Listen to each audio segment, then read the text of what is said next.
মুসা রে, তোমার হাতের যে লাঠি আছে লাঠিটা দিয়ে তুমি এই দরিয়ায় এই সাগরে তুমি প্রহার করো, আঘাত করো। মুসা আলাইহিস সালামের যাওয়ার কোনো রাস্তা নেই, পিছনের তিন দিকে শত্রু বাহিনী, সামনে সাগর, পাড়ি দেওয়ার মতো কোনো রাস্তা নেই, নির্ঘাত মৃত্যু। কিন্তু ঈমান ছিল, অন্তরে ঈমান ছিল কিনা বলেন? ঈমানের অন্তরে যদি ঈমান থাকে, আপনি পরীক্ষা দিতে দিতে যখন আপনার দেওয়ালের সঙ্গে পিঠ থেকে যাবে, আর যাওয়ার কোনো রাস্তা নাই, দরিয়ার কিনারায় যখন আপনি পৌঁছে যাবেন, আপনার শক্তি যখন শূন্য হয়ে যাবে, তখন আল্লাহ রাব্বুল আলামিনের পক্ষ থেকে আপনার উপরে সাহায্য চলে আসবে। ফেরাউনের দলবল ধরবে তাদেরকে, কিন্তু মুসা আলাইহিস সালাম বিচলিত হলেন না, তার সঙ্গী সাথীদেরকে সান্ত্বনা দিলেন। আল্লাহ রাব্বুল আলামিনের হুকুম অনুযায়ী দরিয়ায় প্রহার করা হলো, একটা নয় দুইটা নয়, এই দরিয়া দিয়ে 12টি রাস্তা, 12টি সুন্দর রাজপথের মতো সুন্দর রাস্তা তৈরি হয়ে গেল। বলি সুবহানাল্লাহ। মুসা আলাইহিস সালাম তার দলবল নিয়ে একটা রাস্তা দিয়ে চলে গেলেন, মুসা আলাইহিস সালাম চলে গেলেন তার দলবল নিয়ে, সঙ্গী সাথী নিয়ে। ফেরাউনের দলবল দরিয়ার কিনারায়, সাগরের কিনারায় এসে দাঁড়িয়ে গেছে, কি করবে এখন চিন্তা করতেছে। দেখে সামনে সুন্দর রাস্তা হলো কেমনে, এখানে তো রাস্তা ছিল না, এই রাস্তাগুলো কিভাবে তৈরি হয়ে গেল। ফেরাউন যেই ঘোড়ার উপরে ছিল, ঘোড়াকে তাড়িয়ে দিল। এই ঘোড়া সুন্দর ঘোড়া তাড়িয়ে দিল, শক্তিশালী ঘোড়া দৌড় শুরু করে দিল।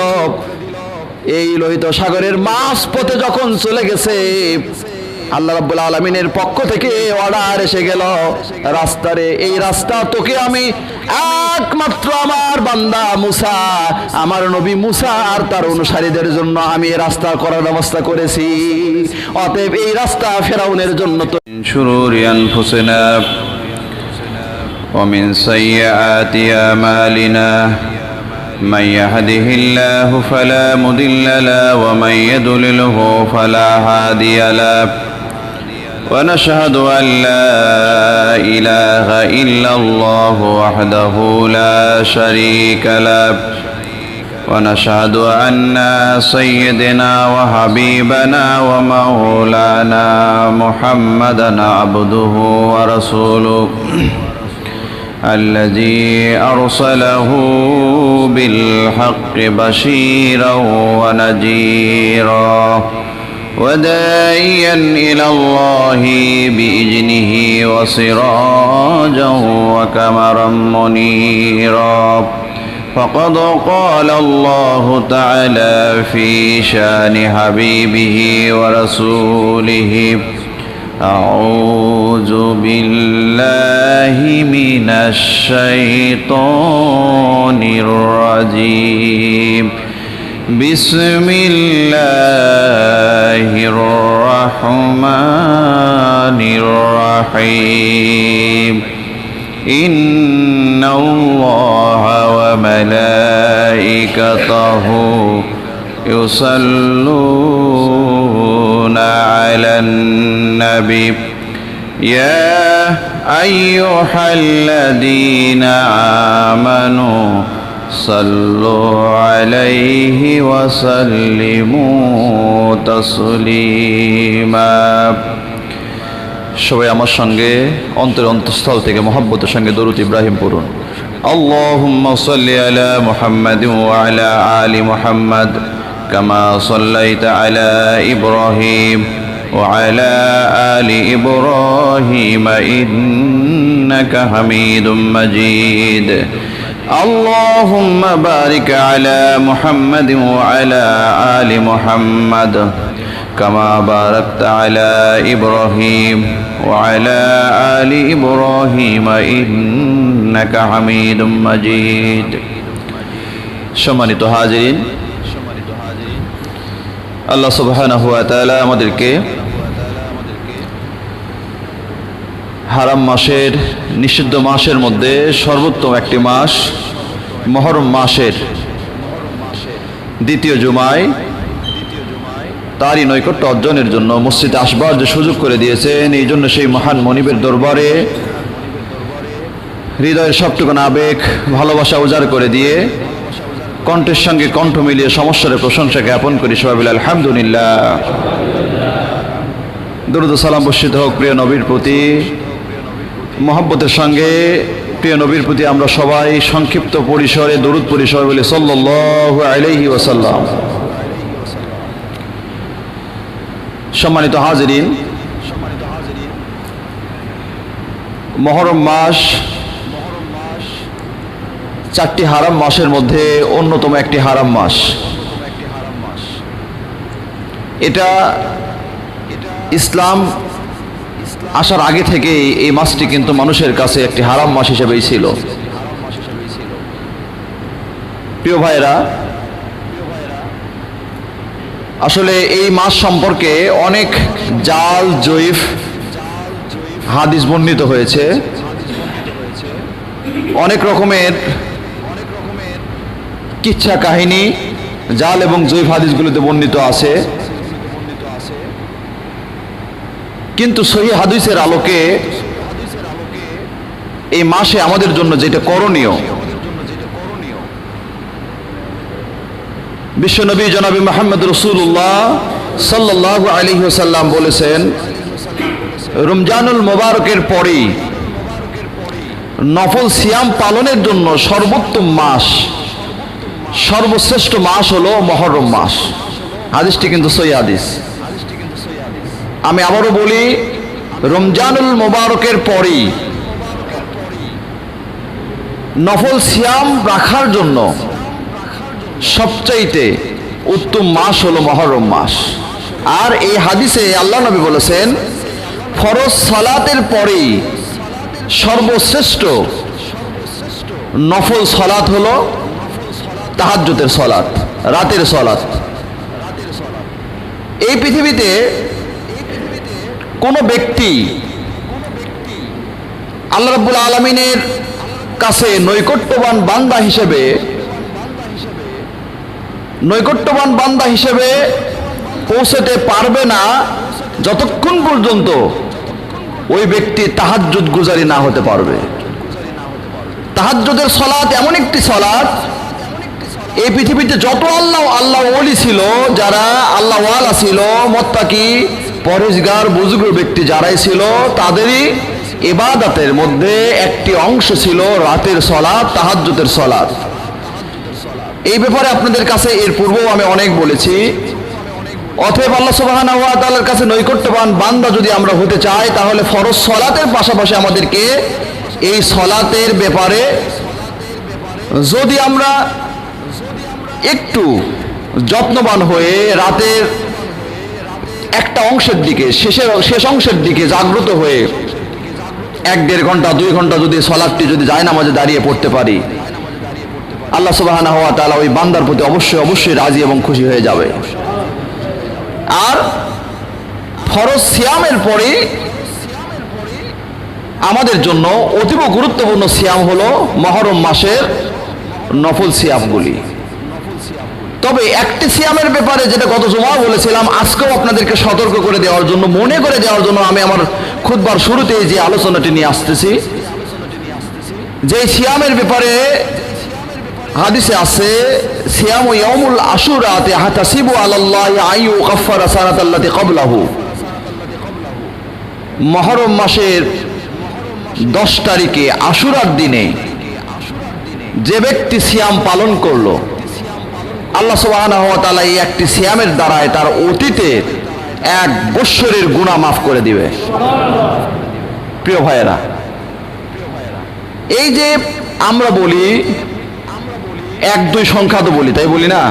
1 বলি, 2 বলি, 3 বলি, আবার ওই যে প্রথম, দ্বিতীয়, তৃতীয়, চতুর্থ, পঞ্চম এইরকম বলে থাকি।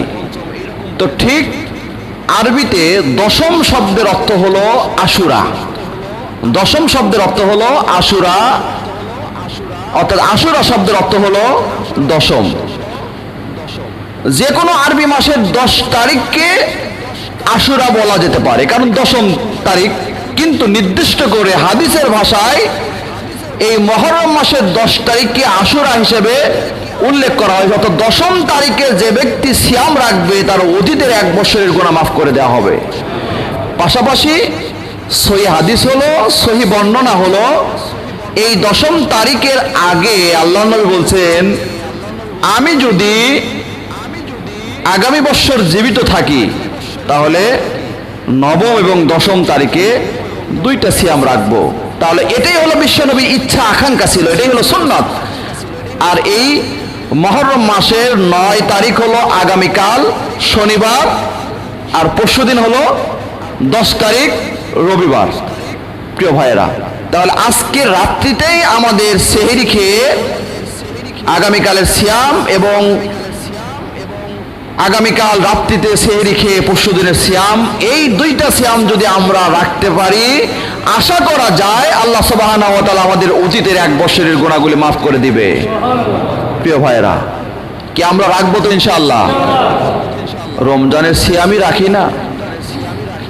হ্যাঁ, রাখবে না এমনটা না, অনেক মুসল্লি রাখবে, কিন্তু সবাই তো আর রাখবে না। রমজানুল মুবারকের সিয়ামের যে মর্যাদা, যে ফজিলতের কথা বর্ণনা করার পরও আমার মহল্লায় অনেক মুসলমান নামধারী ব্যক্তি আছে যারা সিয়াম রাখেন না। গত জুমায় আমি বলেছি এটা তো নফল সিয়াম, আপনি প্রতি মুহূর্ত কবিরা গুনার মধ্যে লিপ্ত আছেন, প্রতি মুহূর্ত আপনি কবিরা গুনার মধ্যে লিপ্ত আছেন। তার মধ্যে একটি কবিরা গুনাহ হলো ফরজ সালাতকে বাদ দেওয়া, ফরজ সালাত থেকে দূরে থাকা। অথচ আমাদের মহল্লার মানুষগুলি সবাই কি ফরজ সালাত নিয়মিত 5 ওয়াক্ত আদায় করে না? আপনি যদি ফরজ সালাত আদায় না করেন, আপনি তো গুনার মধ্যেই আছে, আপনার কিসের আপনার জন্য নফল? এই নফলগুলো কাদের জন্য? যারা পরিপূর্ণভাবে সমস্ত ফরজিয়াতকে মেনে নেয়, পালন করে, তাদের জন্য আল্লাহ সুবহানাহু ওয়া তাআলা মাঝে মাঝে কিছু বোনাসের ব্যবস্থা করে দেয়। সুবহানাল্লাহ বলবেন না? একটি বছর চাকরি করার পরে বছরে 3 দিন কিন্তু চাকরিজীবীদের জন্য কিছু বোনাসের ব্যবস্থা সরকার দেয় না? ওই যে আপনার 2 ঈদে 2টা, আর এখন থেকে নতুন করে সরকার যেটা দিচ্ছে সেটা হলো কি বৈশাখী ভাতা, উৎসব ভাতা। এটা যারা চাকরি করে তারাই তো পাবে, যারা চাকরি করে না তারা কি পাবে? যারা সরকারের কর্মচারী তারাই তো পাবে, তাই পাবে। প্রিয় ভাইয়েরা, আপনি যদি আল্লাহর গোলাম হয়ে থাকেন, আল্লাহর কর্মচারী হন, আল্লাহর হুকুম আহকামগুলি যদি মেনে চলেন, তাহলে আপনার জন্য এই মুহররম মাসের আশুরার সিয়ামটা বোনাস হিসেবে আল্লাহ সুবহানাহু ওয়া তাআলা আপনাকে দিয়েছেন। জিলহজ মাসের আরাফাতের দিনের সিয়ামটাকে আপনার জন্য বোনাস হিসেবে দিয়েছেন। প্রিয় ভাইয়েরা, আপনি যদি আল্লাহর গোলাম না হতে পারেন, কিভাবে আপনি এই বোনাসগুলো আশা করেন? এই গোলাম হওয়ার সময় এখনো আমাদের কাছে আছে কিনা ভাই? কথা বলেন না কেন? আছে কিনা? আছে। প্রতি মুহূর্ত তওবা করে আল্লাহর দিকে ফিরে আসার সুযোগ আমাদের জন্য আছে। প্রিয় ভাইয়েরা, গুনাহ করেছি, তওবা করে আল্লাহর দিকে যদি মুতাওয়াজ্জা হতে পারি, আল্লাহ পাক কি আমাদের গুনাহ মাফ করবেন না? যদি আমরা আল্লাহকে ডাকতে পারি, একজন মানুষ তার কাছে সবচেয়ে আপনজন পিতা এবং মাতা, বাবা মা, তাই কি না? বাবা মা সবচাইতে আপনজন। বাবার হাতে টাকা নেই, সন্তান বায়না ধরেছে, প্রতিবেশীর বাচ্চাদের সাইকেল আছে, 5,000 7,000 টাকা দাম। সন্তান দেখে আফসোস, আমারও যদি এরকম একটা সাইকেল থাকতো তাহলে খুব ভালো লাগতো। বাবাকে গিয়ে আবদার, আব্বু আমাকে একটা সাইকেল কিনে দিবেন। বাবার কাছে যদি টাকা না থাকে, বাবা ধমক দেয় কিনা? কথা বলেন, দেয় কিনা? চুপ থাক, টাকা নেই, মিশে এমনি পায় না। আবার বলে, আব্বু আমাকে একটু সাইকেল কিনে দেন। আমাকে যদি একটা সাইকেল কিনে দেন, বাবা আবারও ধমক দেয়। তৃতীয় দিন আবার যদি সন্তান বাবাকে বলে, বাবা অমুকের ছেলের, আমার বন্ধুর সাইকেল আছে, অমুকের সাইকেল আছে, তার বাবা কিনে দিয়েছে, আপনি আমাকে যদি সাইকেল কিনে না দেন তাহলে কে আমাকে দিবে? কে আমাকে দিবে? বাবাকে যদি এভাবে বলতে পারি, বাবার মনটা নরম হয় কিনা? কথা বলেন, হয় কিনা? বাবা আপনি যদি আমাকে সাইকেল কিনে না দেন, কে দিবে আমাকে? বাবা বুঝে আমার প্রতিবেশীর সন্তানের সাইকেল আছে, আমার সন্তানের সাইকেল নাই, সন্তানের মনে খুব কষ্ট। আমার কাছে টাকা নাই তো কি হয়েছে, ধার করে হলো আমি আমার সন্তানকে সাইকেল কিনে দেওয়ার ব্যবস্থা করে দিব। দেয় কিনা? আমার আল্লাহকে যদি ডাকেন আপনি তাহাজ্জুদের সালাতে সেজদায় গিয়ে গুনাহ করে করে জীবনটাকে বরবাদ করে ফেলে দিয়েছেন। চোখের পানি ফেলে আল্লাহকে ডাকেন, মাবুদ গুনাহ করেছি, তুমি মাফ করে দাও। প্রথম ডাকাটা যদি ডাকার মতো ডাকা না হয়, আল্লাহ হয়তো আপনাকে মাফ করে দিল না। আবারও আপনি ডাকেন, আল্লাহ মাফ, তুমি আমাকে মাফ করে দাও, জীবনে গুনাহ করে করে আমি আমার জীবনটাকে বরবাদ করে ফেলেছি। আল্লাহ আমি বড় গুনাহগার, আমি বড় পাপিষ্ঠ। এই পৃথিবীতে কত মানুষকে তুমি মাফ করে দিয়েছো, কত অপরাধীকে তুমি মাফ করে তাদেরকে জান্নাতি করে দিয়েছো। তুমি যদি আমাকে মাফ করে না দাও আল্লাহ, তাহলে আমাকে মাফ করে দেওয়ার মতো তো আর কেউ নাই। আমার আল্লাহকে যদি এইভাবে ডাকতে পারি, পিতামাতার চাইতে লক্ষ কোটি গুণে একজন মানুষকে তার আল্লাহ সবচেয়ে বেশি ভালোবাসে। একটা সন্তান পিতার কাছে যদি টাকা না থাকার পরও 2-3 বার বায়না ধরার পরও যদি পিতার মনটা নরম হয়ে যায়, তাহলে বলেন তো আমার আল্লাহ ওই বান্দাকে মাফ করে দিবেন কিনা? আমার ভাইয়েরা, এই জন্য আসুন আমি আপনাদেরকে বলি, এই দুনিয়া আমাদের কাছে চিরস্থায়ী না। কখন কোন সময় আমাদের যাব, আমরা চলে যাব কেউ বলতে পারবো না। পারবো কি ভাই বলেন? কথা বলেন, পারবো? দুনিয়াতে বেঁচে আছি এটি আমাদের জন্য আশ্চর্য, মরে যাব এটি আমাদের জন্য স্বাভাবিক। আমার স্নেহের একজন, আমার চাইতে বয়সে ছোট স্নেহের বরিশালের একজন বক্তা ছিল মইনুল, অল্প দিনের মধ্যে গোটা বাংলাদেশে খুব সুনাম অর্জন করেছিল।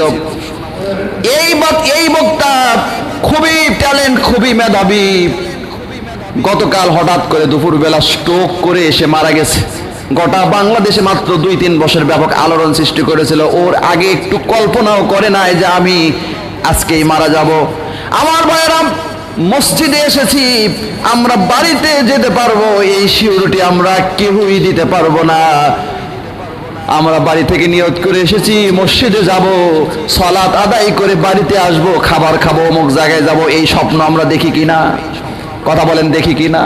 এরকম চিন্তা আমরা অনেক অনেক করে থাকি, কিন্তু আল্লাহ রাব্বুল আলামিন যদি আমাদেরকে এই রকম কাজ করার তৌফিক দেন তবেই তো সম্ভব। এই জন্য জীবনের প্রত্যেকটি মুহূর্তে, ব্যক্তিতে, পরিবারে, সমাজে, রাষ্ট্রে, সকল জায়গায় যা কিছু করব আমরা একমাত্র আল্লাহর সন্তুষ্টির জন্য আমাদের করতে হবে। আর প্রতিটা মুহূর্ত অন্ততপক্ষে যদি পারেন ওযু অবস্থায় থেকে তওবার ভিতরে থাকবেন।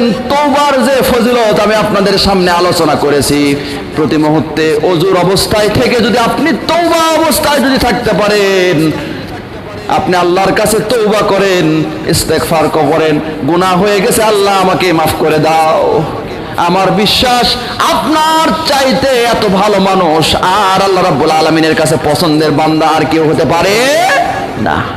প্রিয় ভাইয়েরা, এই জন্য বলি মুহররম মাস, এই মুহররম মাসে আল্লাহ রাব্বুল আলামিন আমাদেরকে যেই দিনটি বোনাস হিসেবে দিয়েছে, মুহররম মাসের 10 তারিখ আশুরার দিনে, কেন আমাদেরকে এই দিনের সিয়ামের এত মর্যাদা?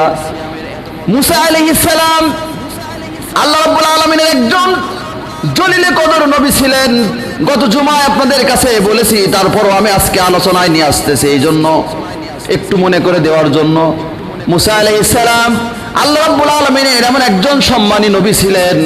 কোরআনুল কারীমের মধ্যে আমাদের নবী জনাবে মুহাম্মদ রাসূলুল্লাহ সাল্লাল্লাহু আলাইহি সাল্লামের পূর্বে যত নবী অতিবাহিত হয়ে গেছেন, সমস্ত নবীদের ব্যাপারে যত আয়াত এসেছে, সবচাইতে মুসা আলাইহিস সালাম সম্পর্কে বেশি আয়াত এসেছে, বলি সুবহানাল্লাহ।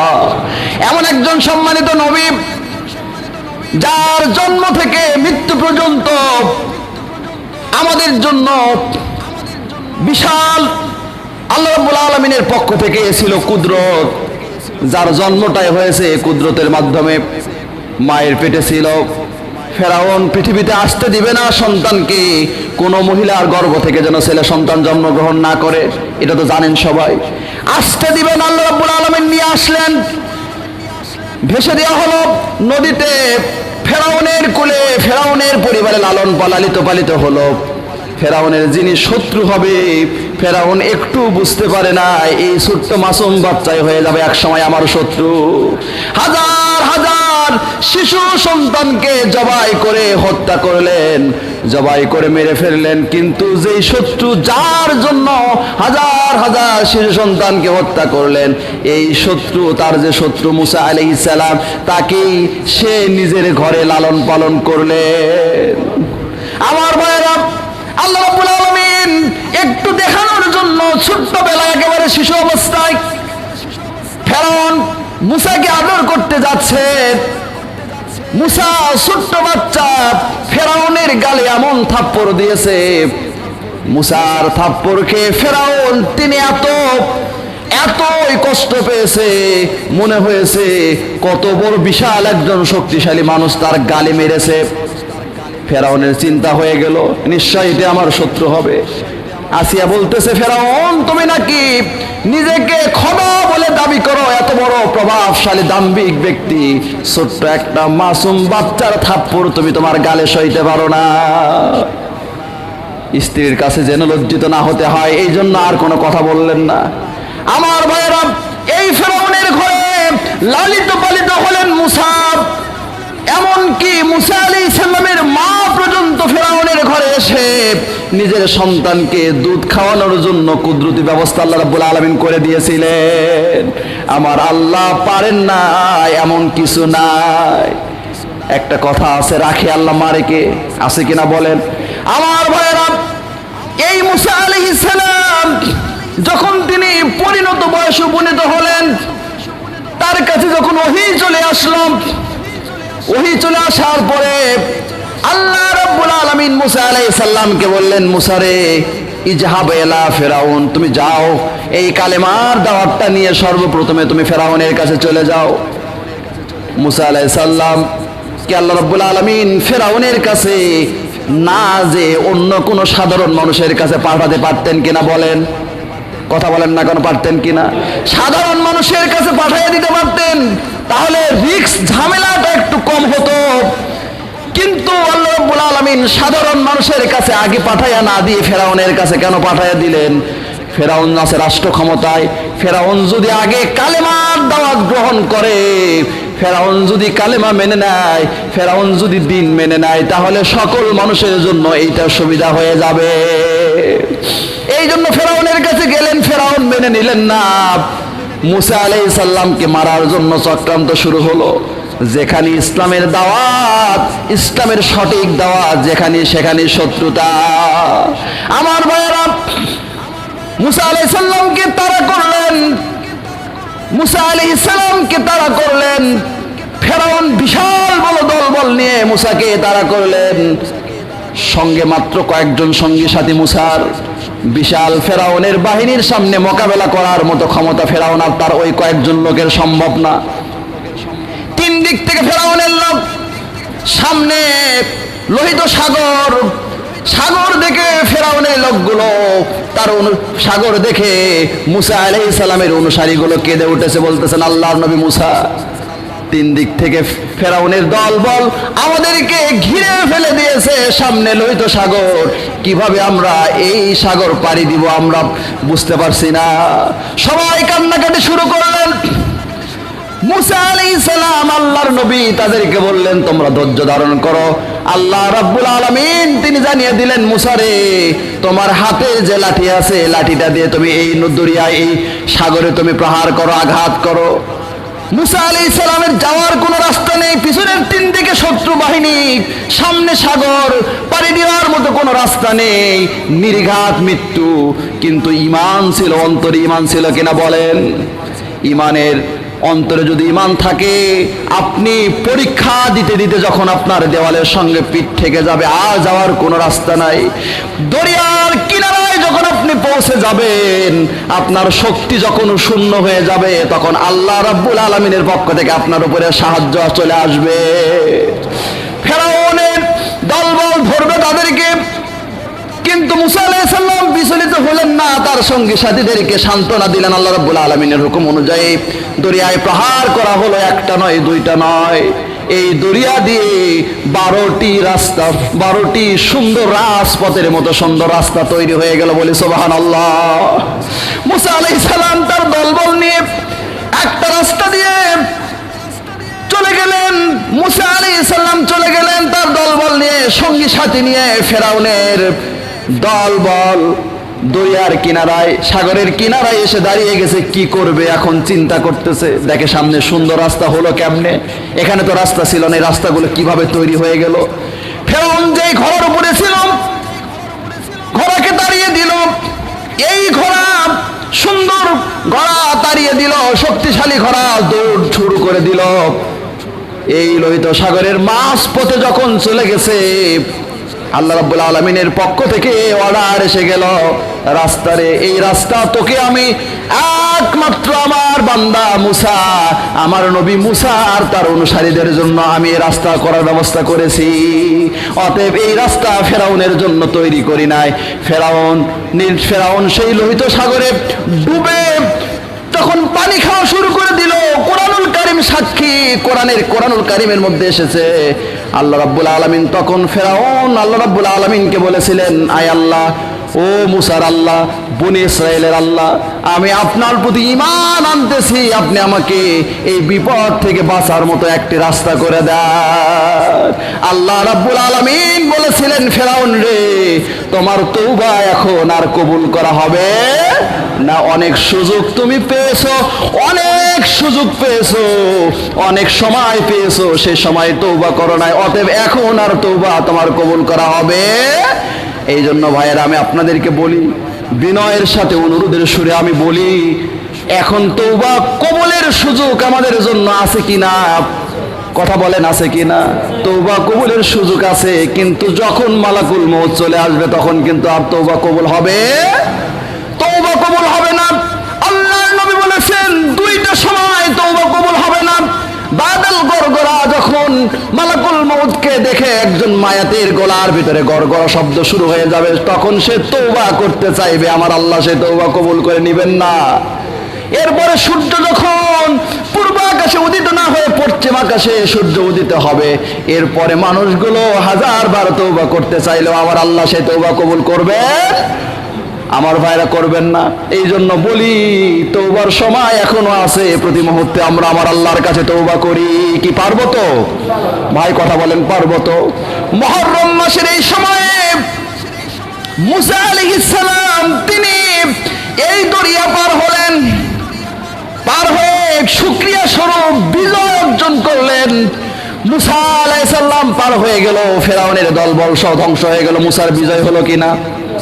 বিজয় অর্জন করলেন। এই শুকরিয়ায়, এই খুশিতে আল্লাহ রাব্বুল আলামিনের দরবারে তিনি সিয়াম রাখলেন। তাহলে ভাইয়েরা, আর আমরা বিজয়ের দিনে কি করি? 1971 সালে আমরা মহান মুক্তিযুদ্ধের মাধ্যমে 9 মাস রক্তক্ষয়ী সংঘর্ষের মাধ্যমে আমরা একটি স্বাধীন সার্বভৌম দেশ আমরা পেয়েছি কিনা? বিজয় উদযাপন করি আমরা ঢুল আর তবলা দিয়ে, আর বিজয় দিবস উদযাপন করি ফুল দিয়ে। সকল প্রকারের গুনার মধ্যে কবিরা গুনার শিরকিয়াত দ্বারা আমরা ওই দিনটি উদযাপন করি। আমার ভাইয়েরা, কিন্তু মুসা আলাইহিস সালাম বিজয় উদযাপন করেছিলেন সিয়াম রাখার মাধ্যমে। এই জন্য আল্লাহ রাব্বুল আলামিনের নবী মুহাম্মদ রাসূলুল্লাহ সাল্লাল্লাহু আলাইহি সাল্লাম তিনিও বিজয় অর্জন করেছিলেন কিনা বলেন? কথা বলেন, করেছিলেন কিনা? মক্কা বিজয়, সর্বশেষ যখন মক্কা বিজয় করলেন আল্লাহ রাব্বুল আলামিন, এই বিজয়টা অর্জন করার পরে তার করণীয় কি, তার শিক্ষা কি, তাকে কি করতে হবে, এইটা জানিয়ে কোরআনুল কারীমের একটা সূরা নাজিল করলেন। নাজিল করেছেন কিনা? যেই সূরাটার নাম কি বলেন তো? সূরা নসর। ইযা জাআ নাসরুল্লাহ